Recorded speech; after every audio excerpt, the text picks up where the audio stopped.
ici on est dans mon atelier, qui est un espace de coworking à Vevey. Donc je loue cette place, 7 mètres carrés, où en fait ici c'est toute la partie création, réalisation des motifs pour les clients, pour les futurs tatous. C'est là que la magie opère en fait. Croquis, réalisation du projet final. Il y a aussi pas mal de livres liés à la documentation sur des animaux, vu que je fais beaucoup d'animaux, animaux marins, il y a aussi des oiseaux. Donc voilà un petit peu mon espace, mon cocon de création sur Vevey.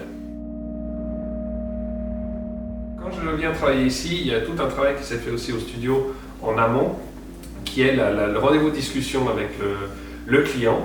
Tout simplement savoir ce qu'il veut, où c'est qu'il le souhaite, la taille, s'il a des exemples, etc. Donc on se pose souvent le matin 1 heure pour discuter de son projet. Ça nous donne aussi un budget pour son tatouage. Puis après, on prend ces infos, je viens ici et je commence à travailler sur la base des informations qu'il m'a données.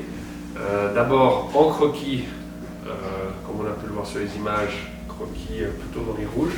Là il y a un exemple. Plutôt dans les rouges, pour donner bien toute la profondeur que je veux au dessin, la composition, etc. Puis après, je passe au net, au stylo noir, avec le papier calque, et j'envoie la photo après au client pour validation, ou pas, s'il y a des correctifs, on fait une étape supplémentaire.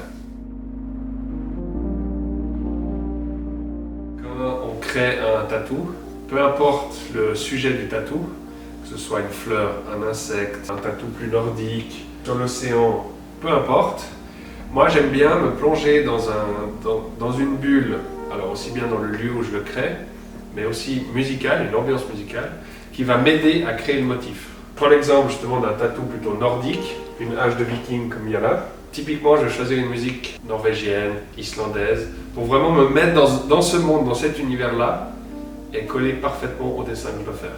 Et ça, je le fais ressentir aussi après quand je poste les tatous sur les réseaux sociaux. Je mets toujours une petite musique de fond en lien, même la musique de fond qui m'a permis de le créer. Et ça, c'est intéressant de voir aussi que dans la création, il n'y a pas que le dessin, c'est un tout.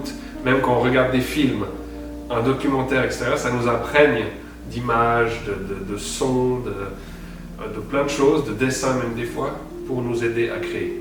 Et en tout cas, moi, je travaille comme ça. Même les jeux vidéo, tout ce qui est visuel au final et qui nous entoure. Ça, c'est important pour moi. En fait, le tatouage, c'est bien plus que le tatouage, c'est bien plus qu'un art corporel. Ça peut aussi se décliner sur différents supports. Il y a des tatoueurs qui travaillent avec des marques de skate, de surf, de couteaux, d'habits. Et puis le motif de tatouage peut se décliner sur ces différents supports. Moi, des fois, je fais des cadres, on a 2-3 exemples ici. C'est pas vraiment des tatouages à proprement parler, c'est des illustrations qu'on pourrait tatouer et on les met sous cadre avec un univers. Et ça fait un petit peu de merchandising qu'on peut vendre. J'ai fait pour des festivals, j'ai fait aussi pour des bijoux en bois, où j'ai apporté ma pâte avec 2-3 petites illustrations qui étaient gravées dans du bois. Donc c'est vrai que j'ai déjà fait. Après, c'est selon les opportunités qui s'offrent à moi. Bien sûr que si c'est intéressant, on y va.